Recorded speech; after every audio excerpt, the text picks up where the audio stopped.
Páscoa, pães ázimos, primícias, Pentecostes, Shavuot, né, que é a festa das semanas, Yom Teruah, Yom Kippur e Sukkot, tabernáculo. São as 7 festas do Senhor para Israel. E também nós vemos que Jesus, lá em João capítulo 4, ele dá essa referência para mostrar como seria a colheita de almas.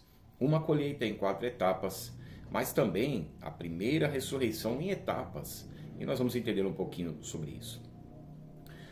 A Páscoa é o sacrifício do Senhor que reconcilia o ser humano com Deus. Aqueles que morreram antes da concretização da promessa, crendo, foram removidos do cativeiro, porque todos que morriam, mesmo que fossem aqueles santos do Antigo Testamento, pessoas separadas para Deus, Hebreus capítulo 11, verso 35 a 40, mostra que eles morreram sem haver alcançado a concretização da promessa, mesmo tendo bom testemunho diante de Deus de fé.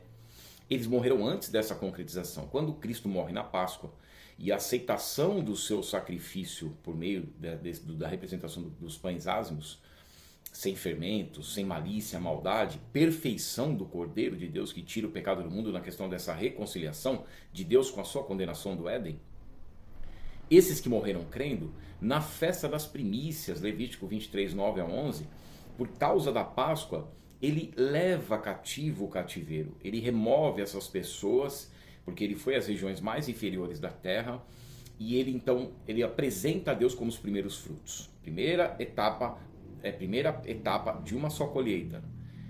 Depois nós temos o Shavuot, que é a festa das semanas, né, o Pentecostes, lá em Levítico 23, versos 15 e 16, em que é a descida do Espírito para a capacitação da igreja, para testemunhar, para convencer o ser humano do pecado, da justiça e do juízo, e fazer essa obra então ministerial do convencimento, de capacitação da igreja. Depois disso nós temos a segunda etapa da colheita de almas, que é o Levítico 23, 24 e 25 e Yom Teruah, a representação do arrebatamento da igreja. Em Levítico 23, 24 e 25, no Rosh Hashanah, que é o primeiro dia, né, entre setembro e outubro, o primeiro dia do ano, estrondoso, eles então se dirigiam à adoração nesta solenidade, a colheita geral, a colheita dos segadores. Eles deixavam que ficava caído pelo chão para os estrangeiros e os 4 feixes dos 4 cantos para os pobres. Essa é a representação nesses 10 dias de aflição do Yom Kippur, a festa da expiação, em que também é tocada uma trombeta, Levítico 25, 9, é a representação da tribulação e de pessoas que serão salvas na tribulação, que seriam os estrangeiros, aqueles que não haviam crido. E aí Ruth fala isso em Ruth capítulo 2, versos 1 a 3 e 10. Eu, como estrangeira, vinha depois dos segadores e ela também colhia as espigas. Então nós vemos que haverá salvação na tribulação. E os 4 cantos, que é a referência do estandarte de Israel. O período tribulacional identificado lá em Isaías capítulo 11, versos 4, que é a referência de 2 Tessalonicenses 2, versos 9, que é esse libertador que vem de Sião, de Romanos 11, 26 a 28, e enche toda a terra no seu 5º e eterno reino mundial, global. E no verso 12 de Isaías 11, os judeus sendo reunidos de uma outra extremidade na terra. Todo estandarte de Israel é a representação da consumação dos séculos, da última trombeta do Apocalipse. Lembre-se, são distintos toques de trombetas. Paulo diz isso em 1 Coríntios 14, 8.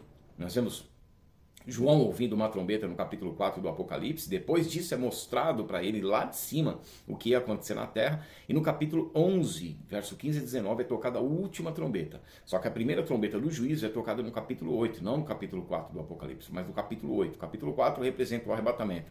Capítulo 8 é a primeira trombeta do juízo. Capítulo 11 é a última trombeta do juízo, representando então a consumação dos séculos e quando Jesus vai reunir os judeus dos 4 cantos da terra de uma outra extremidade da terra. E depois disso o Sukkot, que é a festa dos tabernáculos. Então aí estão as 7 festas do Senhor para Israel, tendo como parâmetro para entendermos então o que será a etapa da colheita de almas, 4 etapas, uma só colheita, também, como nós vemos ali em Apocalipse capítulo 20, versos 4 e 5, distinção entre a igreja e aqueles que serão salvos na tribulação, e a primeira ressurreição, que também será em etapas. Nós vemos que na ressurreição de Cristo, Mateus 27, 52 e 53, houve ressurreição. 1 Tessalonicenses capítulo 4 haverá ressurreição, como também em Apocalipse capítulo 20, verso 5, haverá ressurreição também. Uma ressurreição, a primeira ressurreição, que é dos salvos, também em etapas.